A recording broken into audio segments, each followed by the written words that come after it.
it was in a form of a hotel. So it was, we ate breakfast downstairs, we had lunch, and we had dinner. And we had a chef in the group of the people that lived there. He was a chef, he was an older man, Arnold. He was a chef prior to, and he did the cooking, and we, the girls like Lunia and I and Ilona and the younger girls, Ilona was beautiful. We were serving. So one week I served and with whoever else, a few girls, you couldn't serve one person. And it was like living in a hotel after what we went through, you know. It was very, very nice. What years were you there? 46, 45. No, not 45. 46. I was liberated, and I didn't at the time. I didn't know Carl was alive.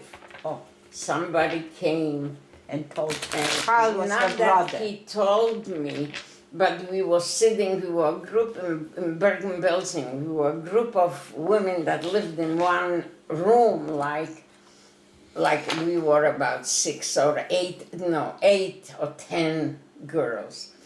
And to us, we had a group of guys that used to come in every night. We were playing cards or rackets or whatever. And one guy came to visit one of the guys from Austria. And we were sitting at the table, and he was from Lodz too. And we were sitting at the table and talking. And being he was from Lodz and I was from Lodz, and we started talking. I said, you know, I had a brother in the ghetto and so on and so on and so on. What's your brother's name? And I said, Carl Scharfer. At that time I was Scharfer. And he says, I don't believe it. I know who it is. He says, I live with him.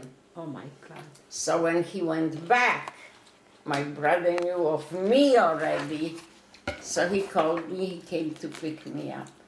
And I went to Austria. That's how those lists. Yeah. That's how people found each other. Yeah. And that was that, and that's when I went. So I probably went to Austria like in 46. Middle or later part of 46, I would say.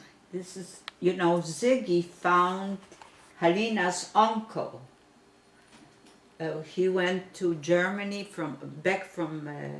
he was liberated in Dachau.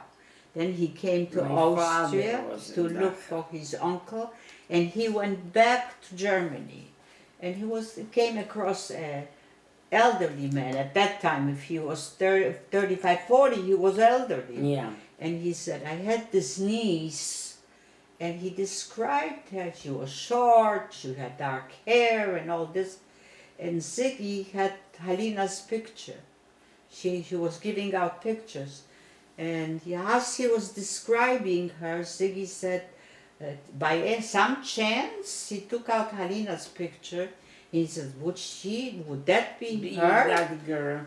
And that's the uncle almost fainted. He said, that's my niece. Yeah. He said he took him back to Salzburg, and that's how he Well, found. it was, you know, that way by 46. speaking with people you could find. That's how we would found. you believe it's 8:45? I'm gonna leave, my guys. And thank you very much. Thank you for your company. Thank you for the cook.